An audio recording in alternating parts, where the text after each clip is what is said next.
Imagine being born into a world where you never have to worry about money, where the word budget doesn't exist, and anything you desire is just a signature away. That was Barbara Hutton's reality, an heiress to the Woolworth fortune, a woman who inherited the modern equivalent of $900 million. But what should have been a life of comfort and happiness turned into one of sadness, scandal, and financial ruin. When Barbara died in 1979, she didn't leave behind mansions or millions. She left behind just $3,000. This is the story of how one of the richest women in the world lost everything. Not just her money, but her peace, her trust, and her sense of self. Barbara Hutton was born in 1912 into the kind of wealth that most people can't even imagine. Her grandfather, Frank W. Woolworth, founded the Woolworth retail empire, one of the first 5 and dime store chains in America.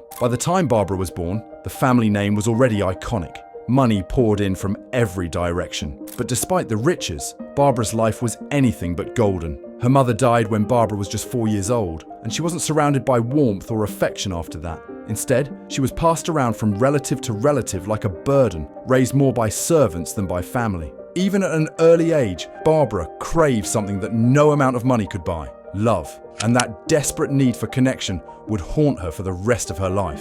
At 21, she inherited her share of the Woolworth fortune. Adjusted for inflation, it was close to $900 million. That kind of wealth could set up entire generations. But for Barbara, it became a double-edged sword. With that money came attention, often from the wrong kind of people. From that point on, Barbara Hutton would live her life in the public eye, as the world watched her spiral from fairy tale to tragedy. Barbara quickly became known as the poor little rich girl. It was a nickname the press loved, ironic, catchy, and painfully true. She was beautiful, elegant, and always dressed in the finest clothes, dripping in diamonds and emeralds. But behind the glamorous photos and lavish parties, Barbara was incredibly lonely. She surrounded herself with luxury to fill the emotional emptiness. Her homes were palaces. Her wardrobe filled entire rooms. She once bought a single piece of jade for over $1 million, but all the money in the world couldn't protect her from heartbreak. Over the course of her life, Barbara Hutton married 7 times, and every one of those marriages ended in heartbreak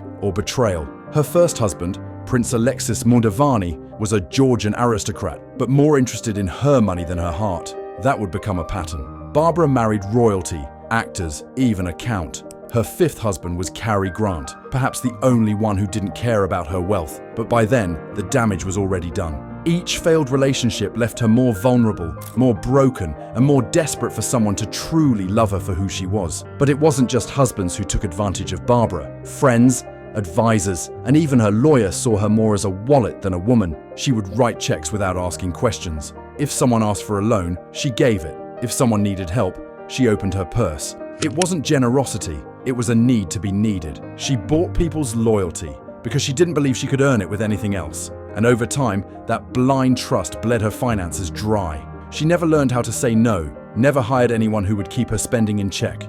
Barbara's lifestyle was the stuff of legend. She threw parties where champagne flowed like water and guests left with expensive party favors. She owned mansions in California, New York, and Paris. Her closets were filled with designer clothes, her wrists with priceless jewels. She once spent over $500,000 on a single shopping trip. She traveled in private jets and stayed in the most luxurious hotels, but none of it brought her happiness. It was all a cover, a distraction from the emptiness that money couldn't fill. And while she lived in excess, her finances quietly began to fall apart. The signs were there, but Barbara refused to see them. She wasn't managing her estate, others were, and many of those people weren't looking out for her. By the 1960s, the Woolworth empire had started to decline, and Barbara's reckless spending had already chewed through much of her inheritance. But she kept spending as if the money would never run out. She didn't downsize, didn't adjust, didn't change her habits. She was living in a fantasy, a world built on a fortune that was crumbling underneath her feet, and the people around her let it happen.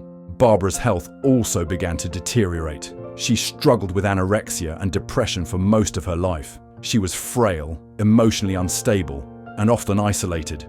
Her only son, Lance Reventlow, whom she had with her second husband, died in a plane crash in 1972. That loss crushed her. It was the final blow in a life full of heartbreak. After Lance's death, Barbara rarely, left her home. She was a ghost of the glamorous woman she once was. Her staff dwindled, her homes fell into disrepair, and the fortune that once made her the envy of the world was all but gone. When Barbara Hutton died in 1979, at the age of 66, she wasn't in a palace or surrounded by riches. She died in a modest hotel suite in Los Angeles, and when her estate was settled, it was revealed that she had just $3,000 to her name.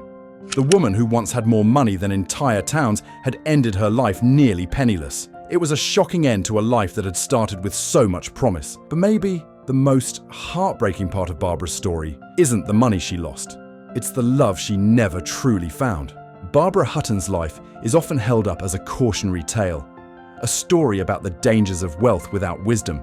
But it's also about something deeper, the human need for connection, for meaning, for love. Barbara wasn't reckless because she didn't care. She was reckless because she didn't know how else to fill the void. Her money became both her shield and her curse. It attracted people who used her, repelled those who might have truly cared, and blinded her to the reality of her situation until it was too late. You can have all the money in the world, but if you don't have emotional stability, trustworthy people around you, or a plan for your future, it can all disappear faster than you think. Barbara Hutton lived in a dream, but she died in quiet tragedy. She spent her life searching for something money couldn't buy: real love, real friendship, real peace. And in the end, she never found it. Her story is a chilling reminder that wealth isn't a guarantee of happiness or even security. It's a tool, and if you don't know how to use it wisely, it can vanish before your eyes. Barbara Hutton's $900 million vanished, not because she lived too large, but because she never learned how to live smart. Her life teaches us that financial literacy isn't just for the average person, it's just as critical for the ultra-wealthy.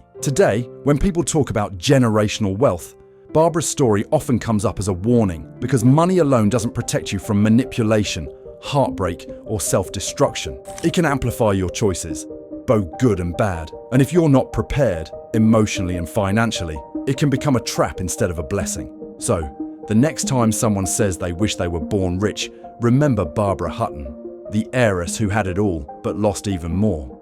The poor little rich girl who reminds us that without control, without trust, and without love, even the biggest fortune can become just a sad memory. And sometimes, all it takes is a few bad choices, a few toxic people, and a lifetime of loneliness to turn $900 million into $3,000. Because in the end, it's not just how much you have, it's what you do with it that really matters. If you found Barbara Hutton's story as eye-opening as we did, make sure to hit that like button and subscribe for more real-life lessons from the world of wealth, fame, and finance. And drop a comment below. What would you do differently with $900 million? Let's talk about it.